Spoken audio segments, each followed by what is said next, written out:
2025 Christmas കാലം ആഗതമായിരിക്കുന്നു. BC എന്നും AD എന്നും ലോക ചരിത്രത്തെ രണ്ടായി വിഭജിച്ച നമ്മുടെ കർത്താവും രക്ഷകനും രാജാവുമായവന്റെ ജനനം കൊണ്ടാടുന്ന ക്രിസ്മസ് കാലം എല്ലാ വർഷവും ഷെക്കീന ന്യൂസിന് അത്യാനന്ദത്തിന്റെയും ആവേശത്തിന്റെയും ഉണർവിന്റെയും നാളുകളാണെങ്കിലും ഈ പ്രാവശ്യം ഈ ആഘോഷങ്ങൾക്ക് ഒരു ഇരട്ടി മധുരമുണ്ട്. ഈ ക്രിസ്മസ് ഷെക്കീന ന്യൂസിന് രക്ഷകന്റെ തിരുപ്പിറവിയുടെ ചരിത്ര സംഭവത്തിന്റെ അനുസ്മരണം മാത്രമായിരുന്നില്ല. എന്നെ ആദരിക്കുന്നവരെ ഞാനും ആദരിക്കുമെന്ന തന്റെ വാഗ്ദാന പൂർത്തീകരണം കർത്താവ് അത്ഭുതകരമായി നിറവേറ്റിയ അനുഗ്രഹീത നിമിഷങ്ങൾക്ക് സാക്ഷ്യം വഹിച്ചതിന്റെ പറഞ്ഞറിയിക്കാനാകാത്ത ഹൃദയ നിറവിന്റെയും ആത്മീയ ആനന്ദത്തിന്റെയും കൃതജ്ഞതയുടെയും അനുഭവം കൂടിയായിരുന്നു. സ്വർഗം നേരിട്ട് ഷെക്കീനയ്ക്ക് ഒരു ക്രിസ്മസ് സമ്മാനം നൽകി അനുഗ്രഹിക്കുകയായിരുന്നു. ക്രൈസ്തവ വിശ്വാസത്തിന്റെ ഈറ്റില്ലമായ തുർക്കിയുടെ ചരിത്ര പൈതൃകമുള്ള മണ്ണിലായിരുന്നു ഷെക്കീനയ്ക്കായി കർത്താവ് അസുലഭ അനുഗ്രഹത്തിന്റെ വാതിൽ തുറന്നു തന്നത്.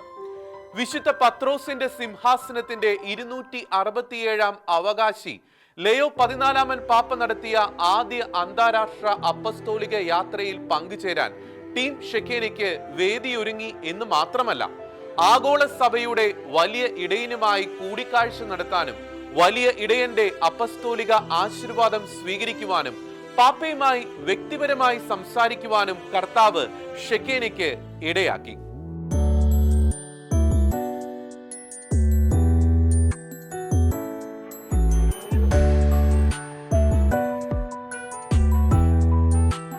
തുർക്കിയിൽ പാപ്പയിൽ നിന്ന് മുഖാമുഖം അനുഗ്രഹം ഏറ്റുവാങ്ങിയ അപൂർവ അവസരത്തിന് Shekinah news managing director brother Santhosh Karimathra, executive director brother Prinson VG, Shekinah news വിഭാഗം മേധാവി Georgy Jose, Shekinah Europe coordinator brother Winner എന്നിവർക്കൊപ്പം ടീം ഷെക്കീന സാക്ഷ്യം വഹിച്ചപ്പോൾ അവിടെ സാക്ഷാത്കരിക്കപ്പെട്ടത് നാളുകളായുള്ള ഷെക്കീന കുടുംബത്തിന്റെ പ്രാർത്ഥനകൾ കൂടിയായിരുന്നു.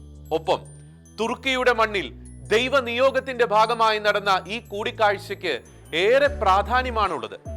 മാനുഷികമായ മുൻവിധികളും സാധ്യതകളും തിരുത്തിക്കൊണ്ട് 2 പ്രാവശ്യം പാപ്പയുമായി അനുവദിക്കപ്പെട്ട കൂടിക്കാഴ്ചയിൽ പ്രിയ പിതാവിന്റെ പിതൃസഹജമായ സാമീപ്യവും വാത്സല്യപൂർവമായ സംഭാഷണവും ഹൃദ്യമായ ഇടപെടലും ഇനിയുള്ള ശുശ്രൂഷ വഴികളിൽ പകർന്ന കരുത്തും പിന്തുണയും ചെറുതല്ല എന്ന് നിസ്സംശയം പറയാൻ ടീം ഷെക്കീനയ്ക്ക് സാധിക്കും. യുഗാന്തം വരെ എന്നും ഞാൻ നിങ്ങളോട് കൂടി ഉണ്ടായിരിക്കുമെന്ന് അരുൾ ചെയ്ത കർത്താവ് തന്റെ ഭൗമിക ജനനത്തിന്റെ 2025 വർഷങ്ങൾക്ക് ശേഷം ഇന്നും സഭയിലൂടെ ലോകാവസാനത്തോളമുള്ള തന്റെ പ്രവർത്തനം തുടരുമ്പോൾ വലിയ ഇടയനുമായുള്ള ഈ കൂടിക്കാഴ്ച അസാധാരണ കർത്തൃപ്രവൃത്തിയുടെ ഒരു നേർചിത്രമായി മാറുകയായിരുന്നു.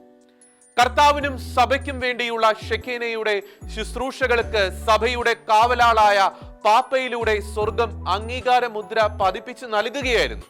തന്റെ മഹത്വപൂർണമായ ദ്വിതീയ ആഗമനത്തിനായി തെരഞ്ഞെടുക്കപ്പെട്ടവരെ ഒരുമിച്ച് കൂട്ടാനുള്ള ദൈവരാജ്യ വേല ത്വരിതപ്പെടുത്താനുള്ള ദൗത്യത്തിൽ ഷെക്കീനയ്ക്ക് സ്ഥിരീകരണം നൽകുകയായിരുന്നു.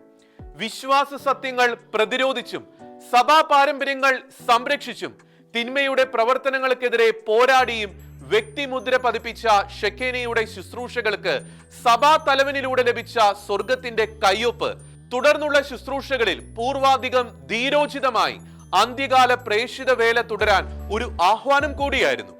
സത്യവിശ്വാസം പ്രതിരോധിക്കുന്ന പ്രവാചക ശുശ്രൂഷയിൽ ഒറ്റയ്ക്കല്ലെന്നും പാരമ്പര്യങ്ങൾ അമൂല്യ കലവറയായി സൂക്ഷിക്കുന്ന സാക്ഷികളുടെ ഒരു വലിയ കൂട്ടായ്മ സഭയ്ക്ക് അന്യമായിട്ടില്ലെന്നും തുർക്കിയിലെ പേപ്പൽ കൂടിക്കാഴ്ച ഒരു ഓർമ്മപ്പെടുത്തലായി മാറി.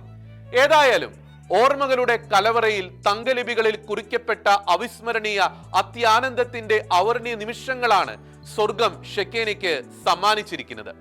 ടീം ഷെക്കീനയുടെ നേതൃത്വത്തോടൊപ്പം കർത്താവിന് ഹൃദയംഗമമായ നന്ദിയും മഹത്വവും കരേറ്റി അവിടുത്തെ ഉപരി മഹത്വത്തിനായുള്ള ശുശ്രൂഷകളിൽ പേപ്പൽ അനുഗ്രഹത്തിലൂടെ ഇരട്ടി തീക്ഷ്ണതയോടെ അധികമായ അഭിഷേകത്തോടെ പ്രേക്ഷകരുടെ പ്രാർത്ഥനാ പിന്തുണയോടെ പ്രയാണം തുടരട്ടെ.